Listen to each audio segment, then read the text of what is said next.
and tell you what I learned from being $212,000 in debt. Anybody? Numbers? Anybody want to throw out some numbers? No? Where are you at?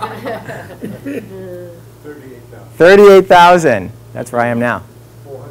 411. Wow. 380,000. It sneaks up on you, doesn't it? Yeah. Nobody sets out and says, I'm going to get $380,000 in debt. I certainly didn't set out to get $212,000 in debt. I don't even like that word, by the way, in debt. It's already connotes that it's something bad. Saying we're in debt makes it sound like we're in a rut or in a hole. And what's the opposite? Getting out of debt, right? Like it's a bad place that you need to get away from. The truth is, the world runs on debt. Every country in the world is in debt. Every major corporation in the world is in debt. It's a much bigger conversation, but every dollar bill printed in the United States represents debt. Mark knows. The world runs on debt. Debt is not a bad thing. And if you got 380 or 400 or 212 or even $38,000 in debt, it means that within the structure of the world that we live in and the financial community that we live in, you were valued enough by lending institutions to warrant those loans. And that's a good thing in this world. The only thing that we think of as bad is when you can't manage your debt. And that's usually because we've made some choice or some decision that didn't work out the way we wanted it to. And we find ourselves in a situation that we didn't choose to be in, but we are in. So what I did is I chose to face my situation. And rather than go through my life in debt, feeling like, wow, this debt is defining who I am, it's defining how I wake up every day, it's defining my relationships and my interactions with people and how I feel about myself, I chose to take the context of, I'm going to live my life as fully as possible with debt, and face my debt and do everything I can to get through it, rather than let the debt define who I am. And that was part of the journey that I went through. Now, how did I get into debt? So I'm a filmmaker, as those of you who read the book know. About 13 years ago, I found a screenplay, which at the time was called Vacuuming the Cat. The movie got made as Uncross the Stars. It stars Barbara Hershey and Ron Perlman. It was a long journey to get the movie made. I'd had it set up and fallen apart many, many times. And I finally found an investor, a lovely man named Lawrence Gabriel, who I called Gabe, who financed the film for me, single investor. And while we were shooting, Gabe took ill and eventually passed away.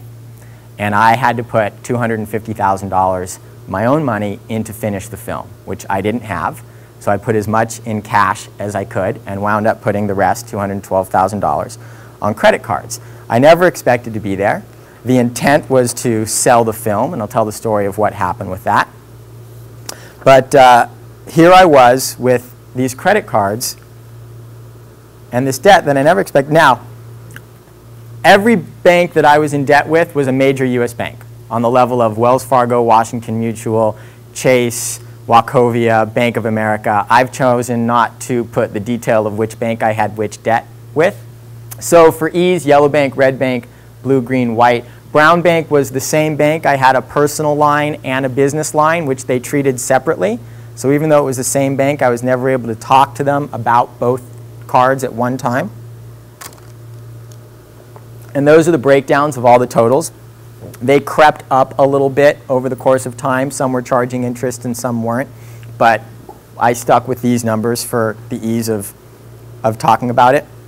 And when I started negotiating my debt, it was this new journey into the world of banking and finance and lending that to me, a credit card was you go, you charge, you pay it off. I never needed to learn what more there was about that. But in looking at this much debt and figuring out what I'm going to do, I went into this big process and I came up with a new word. Debt-ication. Debt-ication. Dedication. It's obviously a pun built on the words dedication and debt. So what are these definitions? Dedication. The quality of being dedicated or committed to a task or purpose. And debt. Something, typically money, that is owed or due and a feeling of gratitude for a service or favor. So how many people attach emotion to their finances? Everybody. It's impossible not to. So with this emotional pull into this debt, dedication to me is a feeling of gratitude to the state of owing money, a commitment to the purpose of self-growth through the journey of paying off debts, monetary and personal. My journey through my debt settlement wasn't just about reducing the dollar amount. The dollar amount's different now. The journey was figuring out how to live with and move through the emotions that came with my debt. What are some of the emotions come with debt? I can suggest a few. Pain, fear, stress, what? Frustration, anxiety, guilt, shame. Shame's a big one. It's shame that causes husbands to not tell their wives, wives to not tell their husbands. We don't tell our coworkers, we don't tell our bosses, we don't tell our friends. We're mainly afraid that people are going to judge us like we did something wrong for getting into debt.